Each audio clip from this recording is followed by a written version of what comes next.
ये है Panasonic refrigerator.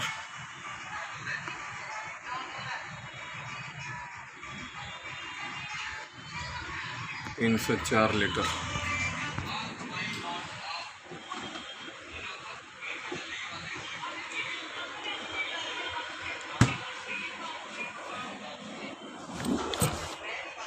इसको हमने कन्वर्ट किया है टाइमर में। प्रॉब्लम उसका कंप्रेसर और पीसीपी दोनों भी ख़राब था। हमने इसको वायरिंग किया है पूरा इसी वायरिंग के साथ। अभी इसमें सेटिंग है। इसमें पहला बटन को दबा के रखना है, इस तरह से ब्लिंक करेगा। तो हमने सेंसर इसका आरसी में लगाया है, 2 डिग्री सेट किया हमने इसको। पहला बटन को दबाना है, इसके बाद बीच का बटन को दबाना है, इसके बाद 5 P5 मतलब प्रोग्रामिंग नंबर 5।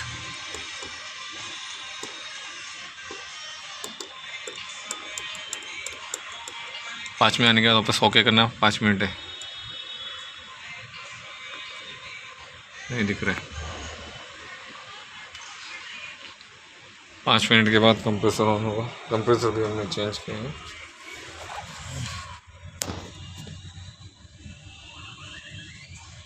$66 कंप्रेसर हमने डाला है।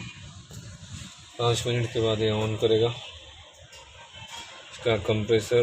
और हमने कंडेंसर को बाहर से लगाया आधा, इसका कंडेंसर भी ब्लॉक था आधे हिस्से में। तो हमने इसको बाहर, जहाँ पे ब्लॉक था उसको हमने निकाल के, और जहाँ का कंडेंसर क्लियर था वहाँ पे हमने इसको लगा दिया है।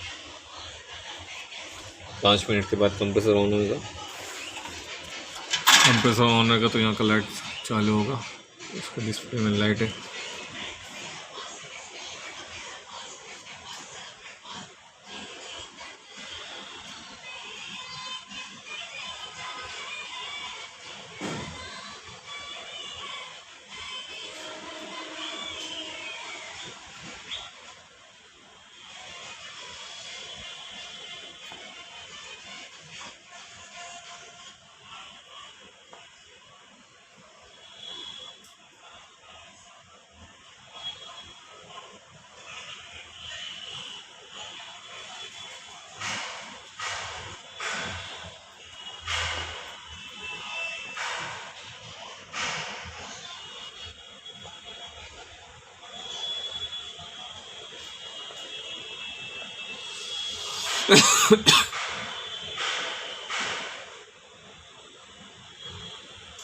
इसमें 3 एडाप्टर हमने लगाया है, एक लाइट के लिए, एक फैन मोटर के लिए और एक इसके लिए। इसको भी 12 वोल्ट चाहिए।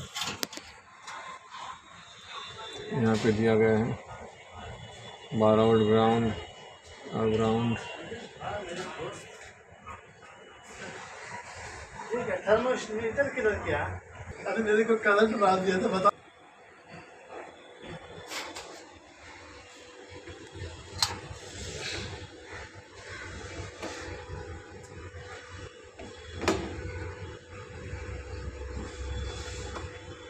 मीटर लगा के देख ले।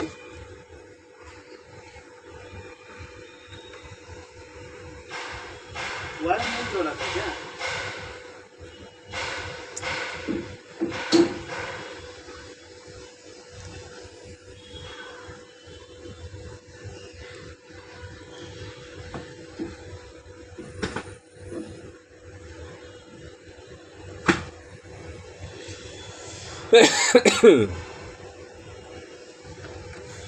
देसी कन्वर्टेबल है क्या?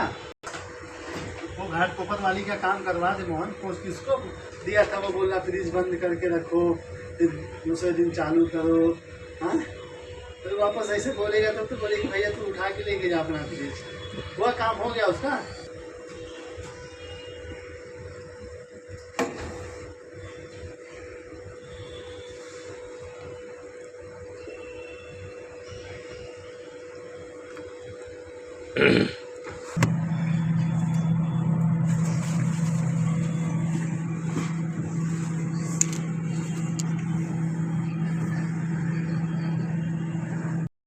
यह है पैनासोनिक रेफ्रिजरेटर का कनेक्टर।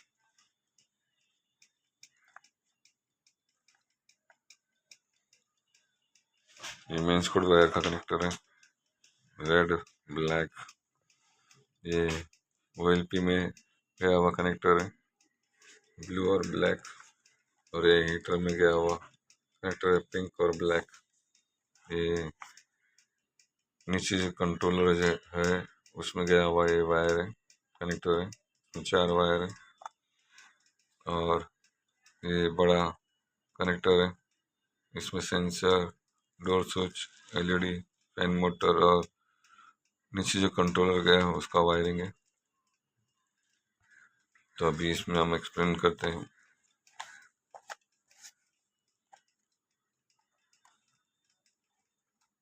इस शुरू के जो 3 वायर हैं, इस शुरू के 3 वायर और एक वायर नीचे के कंट्रोलर में जाने वाला वायर है, जो ये कनेक्टर में लगा है। ये 4 वायर नीचे के कंट्रोलर में गया है।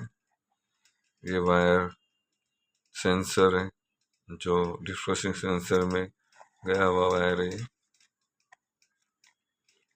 ब्लू और ब्लैक डोर स्विच का वायर है। ये दोनों वाइट LED का वायर है। ब्लैक और रेड फैन मोटर का वायर है। तो इस तरह से हमने इसको वायरिंग किया है। ये OLP में गया हुआ कनेक्टर है, ब्लू ब्लैक। इसको हमने कनेक्शन दिया है कंप्रेसर के रिले और OLP में, इसमें से गया है। ये हीटर का कनेक्टर है, पिंक और ब्लैक। तो हमने पिंक को टाइमर में कनेक्ट किया है और ब्लैक कॉमन दिया है। ये मेन सप्लाई है। पैनासोनिक रेफ्रिजरेटर हमने इसको कन्वर्ट किया है PCP से टाइमर में। रीज़न क्या था कन्वर्ट करने का, इसलिए इसमें कंप्रेसर ख़राब था और PCP इसमें था नहीं। तो जिसने उसको फ्रिज ख़रीदा उसने कहा कि हमको कन्वर्ट करना है, तो हमने इसके लिए कन्वर्ट किया है। इसलिए इसका कॉस्ट बहुत ज़्यादा हो रहा था, PCP का और कंप्रेसर का दोनों का, प्लस गैस चार्जिंग भी करना पड़ता था। तो उसका बजट नहीं था इतना, तो सोचे इतना खर्चा करना, तो उसके लिए उसने सादा में कन्वर्ट किया है। और हमने उसको पूरी तरह से सादा बना दिया है। रिले, OLP और टाइमर, बायोमीटर और डिजिटल थर्मोस्टेट हमने लगा है। डिजिटल थर्मोस्टेट का नंबर है W1209। रीज़न ये बहुत बेहतरीन रूप से काम करता है। W1209 ये सब जीरो की तरह ही है। ये जब भी अगर पावर जाएगा तो 5 मिनट के बाद ये कंप्रेसर को ऑन करेगा, उससे पहले ऑन होगा नहीं। और जब भी अगर ये कट ऑफ करता है, कूलिंग टेम्परेचर पूरा होता है, उसके बाद चालू करने के लिए भी ये 5 मिनट का ही टाइमिंग लेगा, इससे पहले टाइमिंग चालू नहीं करेगा। इससे फ़ायदा ये है कि कंप्रेसर आपका जल्दी से तुरंत स्टार्ट नहीं होगा और कम से कम 5 मिनट को रीस्टार्ट चाहिए ही कंप्रेसर को चालू होने के लिए। उससे कंप्रेसर अगर ये नहीं रहेगा तो तुरंत जाएगा और तुरंत पावर आएगा। तो कंप्रेसर शुरू में अगर 3 मिनट नहीं हुआ है और तुरंत पावर गया और तुरंत पावर आया है, तो कंप्रेसर और IMs लेके ट्रिप हो जाएगा। तो इस तरह से OLP जो है वो ट्रिप मारना चालू करेगा। इससे कंप्रेसर ख़राब होने का चांसेस ज़्यादा होता है। और जो हमने लगाया है, इससे लाइट बिल कम से कम 100 से 200 रुपये का लाइट बिल में फ़र्क पड़ता है। इसके लिए हमने इसको लगाया है। और एक बात, अगर आप इंडिया के कहीं पे भी आप मैकेनिक का काम करते हो, तो आप चाहते